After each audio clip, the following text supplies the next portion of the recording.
सबसे पहले तो आज के कुछ बड़े इवेंट। उत्तर प्रदेश के मुख्यमंत्री योगी आदित्यनाथ आज गाजियाबाद का दौरा करेंगे। इस दरमियान कई मार्गों पर रूट डाइवर्जन भी रहेगा। वहीं केंद्रीय कृषि मंत्री शिवराज सिंह चौहान का आज जन्मदिन है। इस मौके पर प्रेम सेवा संकल्प दिवस के रूप में मनाया जाएगा इस दिन को। और खेल समाचार सभी अपडेट हैं। आज भारत और इंग्लैंड के बीच T20 वर्ल्ड कप का सेमीफाइनल मैच होने जा रहा। शाम 7 बजे ये मैच होगा और टीम इंडिया को हम सब की तरफ से गुड लक इस मैच के लिए। और इससे पहले कल T20 वर्ल्ड कप का सेमीफाइनल हुआ था न्यूजीलैंड और साउथ अफ्रीका के बीच, तो उसमें न्यूजीलैंड की जीत हुई। न्यूजीलैंड दूसरी बार T20 वर्ल्ड कप के फाइनल में पहुंच चुका है। फिन एलन ने सबसे तेज शतक भी लगाया। और कल रंगों वाली होली का पर्व था। धुलंडी के मौके पर भी देश भर में रंगों की धूम देखने को मिली। ये अलग अलग तस्वीरें आप देख सकते हैं। चलिए आगे बढ़ते हैं अपन खबरों में। सबसे पहले अमेरिका इजराइल ईरान जंग के कुछ लेटेस्ट हालात क्या चल रहे देख लेते हैं। देखिए 5 दिन में इजराइल ने अकेले ईरान में गिराए 5000 बम और इस वजह से ईरान की राजधानी तेहरान समेत पूरे देश में तबाही का मंजर देखने को मिल रहा है। ये कुछ तस्वीरें आप देख सकते हैं। इस बीच अमेरिका के व्हाइट हाउस ने दावा किया कि कुछ घंटों में ईरान के हवाई क्षेत्र पर पूर्ण नियंत्रण प्राप्त कर लेंगे। पिछले 90 घंटों से बमबारी दोनों ओर से जारी है। अब तक इन युद्ध के हालातों में 1000 से ज्यादा मौतें हो चुकी हैं ऑफिशियल आंकड़ों के मुताबिक भी। ऐसे में सवाल यह है कि क्या शांति के लिए यूएस पहुंचा ईरान, क्योंकि कुछ ऐसी मीडिया रिपोर्ट्स आ रही हैं कि CIA से संपर्क करने की कोशिश कर रहा ईरान। और मध्य पूर्व में अमेरिका और इजराइल के साथ जारी भीषण संघर्ष के बीच ईरान की ओर से शांति वार्तालाप की कोशिश की खबर भी सामने आई है। और एक बड़ी घटना देखने को मिली। भारत से लौट रहे ईरानी युद्धपोत पर भी अमेरिका ने हमला किया और इस वजह से ये युद्धपोत श्रीलंका के पास डूब गया। इस हमले में 87 सैनिकों की मौत हो गई और 32 सैनिकों का रेस्क्यू किया गया है। इस जहाज पर लगभग 180 नौसैनिक सवार थे, लेकिन अमेरिका द्वारा किए गए हमले में अब तक 87 नौसैनिक मारे गए। राजस्थान के भी एक युवक की ईरान के हमले में मौत हो गई, क्योंकि इनकी कंपनी के एक क्रूड ऑयल टैंकर पर ईरान की मिसाइल गिरी थी। 3 दिन से एजेंसी इनका शव ढूंढ रही थी, तो आखिरकार मिल गया। ये नागौर जिले का रहने वाला युवक क्रूड ऑयल कंपनी के शिप पर जॉब करता था और अभी तो 1 महीने पहले ही तो नौकरी करने पहुंचा था ओमान, लेकिन दुर्भाग्य देखिए इजराइल ईरान वॉर में ये भी मारा गया। और अगली बड़ी खबर आ रही कि CNG और रसोई गैस की कीमतें भी बढ़ सकती हैं, क्योंकि कतर में हमलों के बाद गैस उत्पादन बंद हो गया है। भारत में 40% सप्लाई भी घटी। मिडिल ईस्ट युद्ध के कारण दुनिया भर में संकट छाया हुआ है और इस वजह से भारत में भी रिपोर्ट आ रही कि CNG और PNG नेचुरल गैस की कीमतें बढ़ सकती हैं। वहीं देखिए ईरान इजराइल जंग की वजह से जेट फ्यूल भी मार्च महीने में 6% महंगा हो गया, अभी मार्च के 5 दिनों के अंदर अंदर ही। और भारतीय रुपया गिरने से भी भारतीय एयरलाइंस कंपनियों के मुनाफे पर असर पड़ रहा। वहीं एयर इंडिया की 40% इंटरनेशनल उड़ानें भी प्रभावित हैं, तो इस वजह से हवाई कंपनियां भी अब ज्यादा किराया वसूलेगी ग्राहकों से, क्योंकि पहले ही मिडिल ईस्ट में तनाव की वजह से ज्यादातर फ्लाइट्स कैंसिल हैं। हालांकि इस बीच रिपोर्ट आ रही है कि एयर इंडिया, इंडिगो और एमिरेट्स जैसी एयरलाइंस कंपनियां ग्राहकों को फुल रिफंड भी दे रही है। एमिरेट्स ने भी कहा कि 7 मार्च तक दुबई के लिए सभी उड़ानें रोक दी गई हैं। यात्रियों के लिए एडवाइजरी जारी की और एयर अरेबिया ने भी अपनी सभी उड़ानें रद्द कर दी हैं। और मिडिल ईस्ट के तनाव के चलते नेचुरल गैस के साथ ही पेट्रोल डीजल की कीमतें भी बढ़ सकती हैं। दावा किया जा रहा है कि भारत के पास अब सिर्फ 25 दिन का ही तेल बचा है। इस वजह से नेचुरल गैस के साथ साथ भारत में पेट्रोल डीजल की कीमतें भी बढ़ सकती हैं। चलिए अगला अपडेट देखिए। तनावी माहौल के बीच भारत के विदेश मंत्री डॉक्टर एस जयशंकर ने सऊदी के विदेश मंत्री से भी फोन पर बातचीत की और अभी फिनलैंड के राष्ट्रपति अलेक्जेंडर स्टब भी भारत दौरे पर आए हुए हैं। आज वो प्रधानमंत्री नरेंद्र मोदी से भी बातचीत करेंगे। इस दरमियान भारत फिनलैंड दोनों देशों के बीच द्विपक्षीय संबंधों, व्यापार और वैश्विक सुरक्षा जैसे कई अहम मुद्दों पर चर्चा होगी। चलिए अगली खबर आ रही है। सऊदी ने निकाला होर्मुज क्राइसिस का हल। अब प्लान बी से दुनिया को सप्लाई होगा पेट्रोल डीजल। जी हां, ईरान के साथ बढ़ते तनाव और ईरान के द्वारा जो स्ट्रेट ऑफ होर्मुज को बंद कर दिया गया है, इस वजह से जो वैश्विक तेल संकट पैदा हो रहा है। इस बीच सऊदी अरामको ने दुनिया को पेट्रोल डीजल की सप्लाई जारी रखने के लिए अपना प्लान बी एक्टिवेट कर दिया है। और वो प्लान बी ये है, सऊदी अरामको का नया रास्ता होगा यानबू पोर्ट। ये देख सकते हैं जानकारी आप। इस पोर्ट के माध्यम से अब सऊदी अरामको ने एशियाई आयातकों से यानी एशिया के अन्य देशों से संपर्क करना शुरू कर दिया है, जो अब तक स्ट्रेट ऑफ होर्मुज से तेल आयात करते थे, जिसको ईरान ने अभी बंद कर दिया है। चलिए अगली खबर आ रही है। भारतीय रुपये में भारी गिरावट देखने को मिली। इस तनाव के बीच रुपया रिकॉर्ड निचले स्तर पर पहुंचा। पहली बार 92 रुपए 5 पैसे प्रति डॉलर रुपये की वैल्यू पहुंच चुकी है। ईरान इजराइल युद्ध और कच्चे तेल की बढ़ती कीमतों का असर रुपये पर भी देखने को मिल रहा और इस वजह से विदेशी सामान भी महंगे होंगे। हालांकि इतने तनावी माहौल के बीच भी सोना चांदी की कीमतें बढ़ने के बजाय और गिरती जा रही है। देखिए सोना एक ही दिन में लगभग 5000 रुपए और सस्ता हुआ और अभी सोने का भाव 1,62,000 रुपए प्रति 10 ग्राम पहुंच गया है। पिछले 34 दिन में सोने के भाव में 13,000 रुपए तक की गिरावट देखने को मिली है, जबकि चांदी भी एक ही दिन में 18,000 रुपए तक सस्ती हुई और अभी चांदी का भाव 2,65,000 रुपए प्रति किलोग्राम के लगभग चल रहा है। तो ईरान संकट की वजह से दुनिया भर के शेयर बाजार में भी भारी गिरावट देखने को मिल रही है। सोना चांदी से लेकर बॉन्ड इक्विटी तक सब कुछ धड़ाम हो गए हैं, क्योंकि मार्केट एक्सपर्ट्स का मानना है कि तनावी हालातों के बीच नकदी जुटाने पर जोर दिया जा रहा है इन्वेस्टर्स के द्वारा और बिकवाली का दबाव है। यही वजह है कि शेयर बाजार में भारी गिरावट देखने को मिल रही है। और एक बड़ी खबर तो ये देखिए दोस्तों, दूसरे विश्व युद्ध के बाद ये पहली बार हुआ ऐसा। पीट हेगसेथ ने दावा किया कि अमेरिका ने टॉरपीडो से डुबाया ईरानी युद्धपोत। जो ईरानी युद्धपोत पर अमेरिका ने हमला किया था, तो खुद अमेरिका के रक्षा मंत्री ने यह दावा किया कि अमेरिकी पनडुब्बी ने ही इसे निशाना बनाया था और सेकेंड वर्ल्ड वॉर के बाद टॉरपीडो से युद्धपोत को डुबोने का यह पहला मामला देखने को मिला है। हालातों को देखकर कई जियोपॉलिटिकल एक्सपर्ट इस बात की भी चिंता जता रहे हैं कि तीसरा विश्व युद्ध भी हो सकता है इतने गंभीर हालातों के बीच। और अगली बड़ी खबर देखिए, मिडिल ईस्ट में जंग छेड़ने के बाद अब अमेरिकी राष्ट्रपति डोनाल्ड ट्रंप ने नया व्यापार प्लान भी बनाया। नए ट्रेड फ्रेमवर्क में भारत समेत कई देशों के साथ उन्होंने कुछ घोषणाएं की हैं। दरअसल अमेरिकी राष्ट्रपति भवन व्हाइट हाउस ने डोनाल्ड ट्रंप का 2026 का व्यापार नीति एजेंडा पेश किया है इन युद्ध के हालातों में। और इस एजेंडे में कहा गया है कि संयुक्त राज्य अमेरिका में इस समय मानव इतिहास का सबसे बड़ा व्यापार घाटा चल रहा है और इस घाटे को कम करने और दुनिया भर के देशों के साथ व्यापार बढ़ाने के लिए ट्रंप के एजेंडे में क्या क्या बातें कही गई हैं, देख सकते हैं आप डिटेल्स। और व्हाइट हाउस की तरफ से यह भी कहा गया है कि चीन के साथ व्यापार घाटे में कमी आई है। वहीं इस बीच हमारी भारत सरकार ने भी बड़ा कदम उठाया और देखिए इजराइल ईरान जंग के हालातों के बीच भारतीय विदेश मंत्रालय ने स्पेशल कंट्रोल रूम बनाया है। अभी तक 4 दिन में भारतीय एयरलाइंस की 1117 इंटरनेशनल फ्लाइट्स रद्द हैं और भारत के कई नागरिक अलग अलग मिडिल ईस्ट देशों में फंसे हुए हैं। तो उनकी सहायता के लिए विदेश मंत्रालय की तरफ से एक कंट्रोल रूम हेल्पलाइन नंबर भी जारी किए गए हैं, डिटेल्स आप देख सकते हैं। तो ये मिडिल ईस्ट में तनाव का माहौल चल रहा। और चलिए आगे बढ़ते हैं अपन खबरों में। तो देखिए अगली खबर, बिहार की राजनीति में आज बड़ा उलटफेर देखने को मिल सकता है। आज राज्यसभा के लिए नामांकन भरेंगे बिहार के मुख्यमंत्री नीतीश कुमार और उनके बेटे निशांत को डिप्टी सीएम की कुर्सी मिलेगी। वहीं बिहार का अगला नया मुख्यमंत्री कौन होगा ये भाजपा तय करेगी। मीडिया रिपोर्ट के मुताबिक बिहार में अब नीतीश युग समाप्ति की ओर दिख रहा है। बिहार की राजनीति में बड़ा सियासी उलटफेर होने जा रहा है। मुख्यमंत्री राज्यसभा जाएंगे। आज 5 मार्च को नीतीश कुमार राज्यसभा चुनाव के लिए नामांकन भी दाखिल करेंगे। तो राज्यसभा जाते हैं तो वो मुख्यमंत्री पद छोड़कर जा सकते हैं। इसको लेकर बीते दिन भी उन्होंने 4 घंटे तक जेडीयू के नेताओं के साथ चर्चा की और मंत्री विजय चौधरी बोले कि अंतिम फैसला नीतीश ही लेंगे। और ऐसे में रिपोर्ट आ रही कि बिहार में अब नया मुख्यमंत्री बीजेपी का बन सकता है और उनके बेटे को डिप्टी सीएम बनाया जा सकता है। वहीं इधर महाराष्ट्र की राजनीति से भी बड़ी खबर आ रही है। महाराष्ट्र से एमवीए गठबंधन शरद पवार को राज्यसभा भेजेगी। कांग्रेस और उद्धव गुट ने समर्थन दिया। 16 मार्च को इस बारे में भी मीटिंग होगी। तो वहीं इधर बीजेपी ने भी राज्यसभा के लिए भाजपा की दूसरी लिस्ट जारी कर दी है। 4 नाम रखे गए जिसमें महाराष्ट्र से विनोद तावड़े, रामदास अठावले उम्मीदवार घोषित किए गए। अब तक टोटल 13 नामों का ऐलान हो चुका है और भाजपा ने 4 राज्यसभा उम्मीदवारों के नाम का ऐलान किया महाराष्ट्र में। ये देख सकते हैं आप नाम। चलिए अगला अपडेट देखिए दोस्तों, 1 अप्रैल से बदलने जा रहे हैं 5 जरूरी नियम। बैंक खाता और क्रेडिट कार्ड को लेकर स्पेशली ये नियम बदलने जा रहे हैं और इन नियमों में क्या क्या बदलाव लागू होने जा रहे हैं तो देखिए आप। एक तो नए नियमों के तहत अगर आप एक वित्त वर्ष में 10 लाख रुपए से ज्यादा का क्रेडिट कार्ड बिल चुकाते हो तो अब इसकी जानकारी इनकम टैक्स डिपार्टमेंट को देनी होगी। यहाँ तक कि ये नियम यूपीआई, बैंक ट्रांसफर या चेक से पेमेंट करने पर भी लागू होगा। कुल मिलाकर 1 लाख से ज्यादा कैश पेमेंट की भी रिपोर्टिंग होगी। वहीं अब आप पैन कार्ड के लिए अप्लाई करते समय क्रेडिट कार्ड स्टेटमेंट को भी एड्रेस प्रूफ के तौर पर इस्तेमाल कर सकेंगे। 1 अप्रैल से आपको ये नई सुविधा भी मिलेगी। और नए नियमों में इनकम टैक्स भरने के लिए क्रेडिट कार्ड को एक ऑफिशियल पेमेंट मेथड के तौर पर भी मंजूरी दी जाएगी और क्रेडिट कार्ड अप्लाई करने के लिए भी अब आपको पैन नंबर देना अनिवार्य होगा। तो इन नए नियमों के लागू होने के बाद बड़े अमाउंट में क्रेडिट कार्ड इस्तेमाल करने वालों को ज्यादा सावधान रहना होगा। इनकम टैक्स डिपार्टमेंट और सरकार की तरफ से मिलकर ये अप्रैल से ही नए बदलाव लागू किए जाएंगे। और वही खबर है दोस्तों, चंडीगढ़ में 1 अप्रैल से ही जमीन भी 60% तक महंगी हो जाएगी क्योंकि नए कलेक्ट्रेट रेट लागू होंगे। एलांते मॉल के ग्राउंड फ्लोर में सबसे ज्यादा बढ़ोतरी देखने को मिली है कीमतों में। ये देख सकते हैं आप नई कीमतें। वहीं रिहायशी सेक्टर में भी मकान, प्लॉट वगैरह पर नए कलेक्टर रेट लागू होने के बाद चंडीगढ़ में जमीन की खरीद बिक्री महंगी होने जा रही है।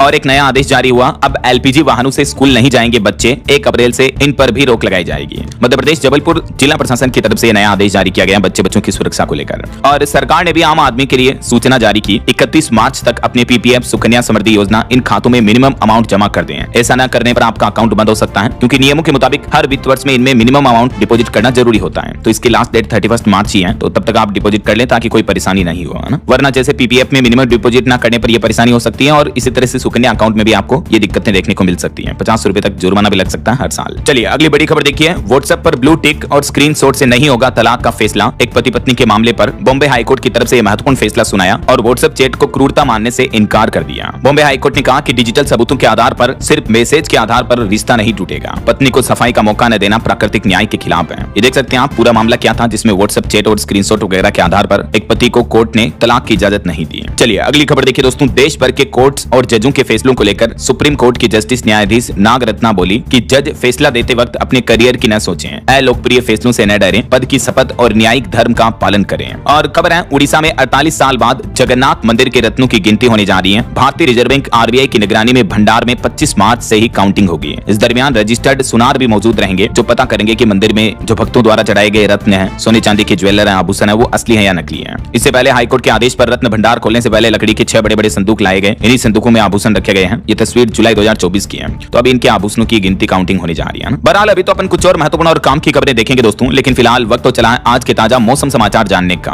और हाँ, एक छोटी सी रिक्वेस्ट आपसे ये है कि अगर आप डीएलएस न्यूज चैनल से अभी तक भी जुड़े नहीं हो तो जुड़ जाइए, चैनल को सब्सक्राइब करके बेल आइकन जरूर दबा दीजिए और इस वीडियो पर एक लाइक और शेयर भी कर देना ताकि आपको रोजाना की ताजा खबरें, महत्वपूर्ण मुख्य समाचार, काम के न्यूज अपडेट सबसे पहले आपके मोबाइल पर मिलते रहेंगे। ओके, और चलिए बिना टाइम वेस्ट किए सीधा आगे बढ़ते हैं मौसम अपडेट में। तो देखिए दोस्तों, एक तो मौसम विभाग ने चेतावनी में बताया कि होली का त्योहार गया, अब प्रचंड गर्मी पड़ेगी। आईएमडी की तरफ से चेतावनी जारी की गई कि मार्च से लेकर मई तक बहुत गर्म महीने रहेंगे। हीट वेव किन किन राज्यों में चलेगी, इसको लेकर लिस्ट भी जारी की है भारतीय मौसम विज्ञान विभाग की तरफ से। किन किन राज्यों में हीट वेव का ज्यादा खतरा रहेगा देख सकते हैं आप। राजस्थान, पंजाब, हरियाणा, दिल्ली, एनसीआर, मध्य प्रदेश और उत्तर प्रदेश, इन राज्यों में इस बार गर्मी का प्रकोप ज्यादा देखने को मिलेगा। और इस बार सर्दियों के मौसम के तुरंत बाद ही गर्मी इतनी ज्यादा क्यों बढ़ने लगी, तो मौसम वैज्ञानिकों का यह मानना है कि पिछले कुछ सालों में जलवायु परिवर्तन यानी क्लाइमेट चेंज की वजह से मौसम के पैटर्न में ये तेजी से बदलाव देखने को मिल रहा है। यही वजह की गर्मी जल्दी शुरू होती है, तापमान ज्यादा बढ़ रहा और गर्मी और हीट वेव लू चलने की अवधि भी लंबी हो रही है। भारत में पिछले कुछ सालों से गर्मी के रिकॉर्ड भी लगातार टूटते जा रहे हैं। अभी मौजूदा समय के हालातों की बात करें तो मध्य प्रदेश, राजस्थान में गर्मी का असर तेज दिख रहा है। एमपी, राजस्थान के कई जिलों में तापमान अभी ही 35 डिग्री के पार पहुंच गया है। यहाँ तक कि बर्फबारी वाले पहाड़ी राज्य हिमाचल प्रदेश में भी 4 शहरों में तापमान 30 डिग्री चल रहा है। देखिए जरा, मध्य प्रदेश के 25 जिलों में तापमान 33 डिग्री के पार चल रहा है। राजस्थान में टेम्परेचर कुछ जिलों में तो 38 डिग्री पहुंच चुका है अभी ही,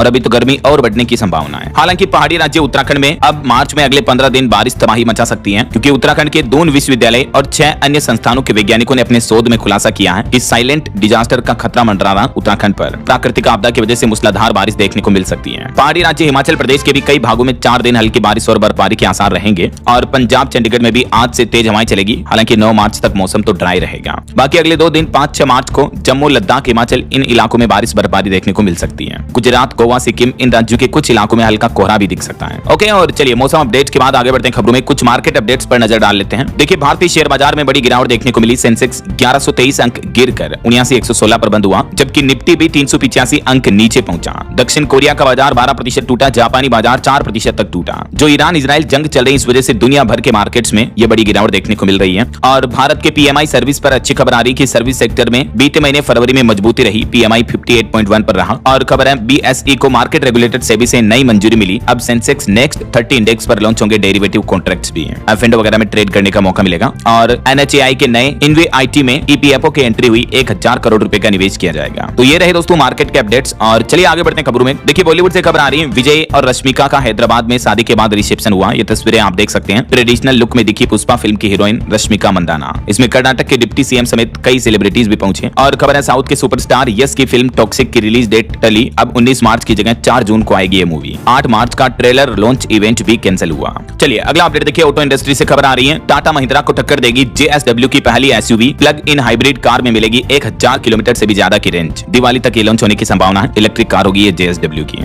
और कुछ बड़ी दुर्घटनाओं और हादसों से जुड़ी खबरें देखिए दोस्तों। हरियाणा के रोहतक का ये मामला है। होली की खुशियां मातम में बदली। कार और बाइक की टक्कर में 2 सगे भाइयों समेत 4 लोगों की मौत हो गई। ये बड़ा सड़क हादसा देखने को मिला। और वहीं बिहार की यह घटना देखिए। सेफ्टी टैंक में दम घुटने से भी 4 लोगों की मौत हो गई। बिहार के सीतामढ़ी में मरने वालों में बाप बेटे भी शामिल हैं। 12 साल के बच्चे को बचाने के लिए ये टैंक में उतरे थे, और उसको बचाने के चक्कर में एक ही परिवार के 4 और लोगों की मौत हो गई। होली के दिन देखिए बिहार के सीतामढ़ी के इस परिवार में ये दुखद घटना देखने को मिली है। और आंध्र प्रदेश में एक भीषण सड़क हादसा हो गया। तिरुमाला जा रहे एक ही परिवार के 5 लोगों की दर्दनाक मौत हो गई। ये सभी बेंगलुरु से तिरुमाला दर्शन करने के लिए जा रहे थे, और इस रूट पर यह भीषण सड़क हादसा हो गया। चलिए स्पोर्ट्स न्यूज से खबर है। वर्ल्ड चैंपियन डी गुकेश को ग्रैंड मास्टर अरविंद चिदम्बरम ने हराया। प्राग चेस फेस्टिवल में आखिरी नंबर पर पहुंचे। 19 रेटिंग पॉइंट्स भी कटे हैं। और पश्चिम बंगाल की राजनीति से बड़ी खबर आ रही है। बंगाल में नई सियासी हलचल देखने को मिली। हुमायूं कबीर की पार्टी को भी चुनाव आयोग ने मंजूरी दी। वहीं बंगाल में जो गृह मंत्री अमित शाह ने 45 दिन का वादा किया, यह अब चुनावी मुद्दा बन चुका है। 7वां वेतन आयोग लागू करने की घोषणा पर घमासान मचा। अभी एक दिन पहले आपको पता होगा गृह मंत्री अमित शाह ने कहा था कि बंगाल में जैसे हमारी सरकार बनती है 45 दिन में 7th पे कमीशन लागू करेंगे। तो ये मुद्दा अब पॉलिटिकल मुद्दा बन चुका है। वहीं तमिलनाडु में टीवीके ने भी अपना घोषणा पत्र जारी कर दिया है। बंगाल और असम में नेताओं के बीच जो जुबानी जंग चल रही है, इस बीच तमिलनाडु में जो साउथ के सुपरस्टार विजय की पार्टी की तरफ से घोषणा पत्र जारी किया गया है। और खबर है ब्रिटेन के संग्रहालय ने भारत को लौटाई प्राचीन प्रतिमा। ये तमिलनाडु के इस मंदिर में स्थापित की जाएगी। जानकारी आप देख सकते हैं। वहीं उत्तर प्रदेश के 69,000 शिक्षक भर्ती के जो अभ्यर्थी हैं, उनका कहना है कि हमारी आखिरी होली कब मनेगी। होली के दिन भी 69,000 शिक्षक भर्ती के आरक्षित वर्ग के अभ्यर्थियों का धरना देखने को मिला।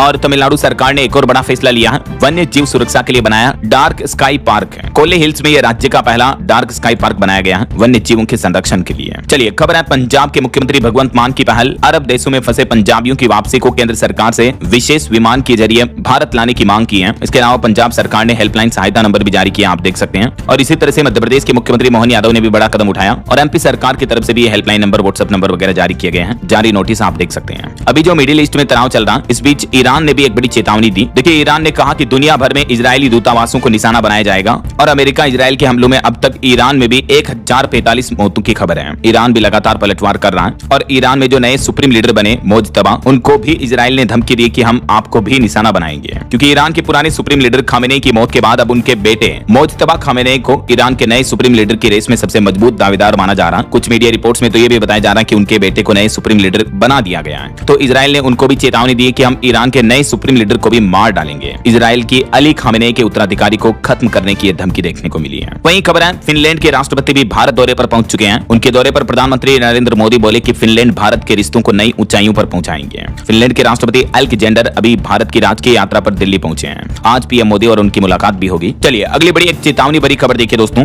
22,000 रुपए लगाओ, रोजाना 70,000 रुपए पाओ। इस तरह के निवेश और बड़े रिटर्न के लालच को लेकर एक फर्जी वीडियो वायरल हो रहा वित्त मंत्री निर्मला सीतारमण के नाम से। तो इसको लेकर पीआईबी फैक्ट चेक की तरफ से क्लियरिफिकेशन जारी किया गया। अगर आप भी इस तरह के वीडियो के झांसे में आ जाते हो तो आपके साथ धोखाधड़ी हो सकती है। ये देख सकते हैं आप पीआईबी का ट्वीट भी कि ये वीडियो रियल नहीं है, एआई जनरेटेड वीडियो है और ऐसे में निवेश और बिग रिटर्न के लालच में आपके साथ फर्जीवाड़ा धोखाधड़ी हो सकती है। उल्टा आपके बैंक खाते से पैसे कट सकते हैं। तो ये वीडियो फेक है, ऐसे किसी भी झांसे में आप ना फंसे, ठीक है ना। एआई के दुरुपयोग का खतरा बढ़ रहा है और फेक खबर की शिकायत आप यहाँ भी कर सकते हैं पीआईबी के यहाँ। चलिए अगला अपडेट देखिए दोस्तों। एक अच्छी रिपोर्ट आ रही, सब कहते हैं कि एआई खा जाएगा नौकरी, लेकिन रिपोर्ट्स के मुताबिक बीते महीने फरवरी में 12% तक का उछाल देखने को मिला ऑल ओवर कंपनियों के द्वारा जॉब्स क्रिएशन में, जॉब्स देने के मामले में। तो ये एक अच्छी बात है। नौकरी जॉब्स बिग इंडेक्स की रिपोर्ट्स और डेटा भी आप देख सकते हैं। और बड़ी खबर देखिए, डिफॉल्ट करने वालों को लोन देने पर भारतीय रिजर्व बैंक आरबीआई ने सख्त निर्देश जारी किए और एनबीएफसी को चेतावनी जारी की है। एनबीएफसी यानी नॉन बैंकिंग फाइनेंशियल कंपनियां जो हैं, उनको लेकर भारतीय रिजर्व बैंक ने ये सख्ती दिखाई और कहा कि कई एनबीएफसी ऐसी कंपनियां हैं जो डिफॉल्टर ग्राहकों को भी लोन दे रही है, तो ऐसे ग्राहकों को लोन ना दें, इससे फाइनेंशियल हालत बिगड़ सकती है। ऐसा चलिए आगे बढ़ते हैं। अपन खबरों में कुछ स्टेट न्यूज अपडेट पर नजर डाल लेते हैं। तो देखिए, राजस्थान में पंचायत निकाय चुनाव में बच्चों की बाध्यता हटेगी। जो 2 बच्चों वाला नियम है उसको हटाया जाएगा। आज लोकसभा में बिल पेश किया जाएगा। इस नए बिल के बाद अब 3 बच्चे वाले भी राजस्थान में सरपंच, मेयर वगैरह बन पाएंगे। 31 साल बाद बदलेगा भैरव सिंह सरकार का कानून। ये देख सकते हैं आप मौजूदा प्रावधान क्या है इन नियमों को लेकर और अब सरकार इन प्रावधानों में बदलाव करने जा रही है।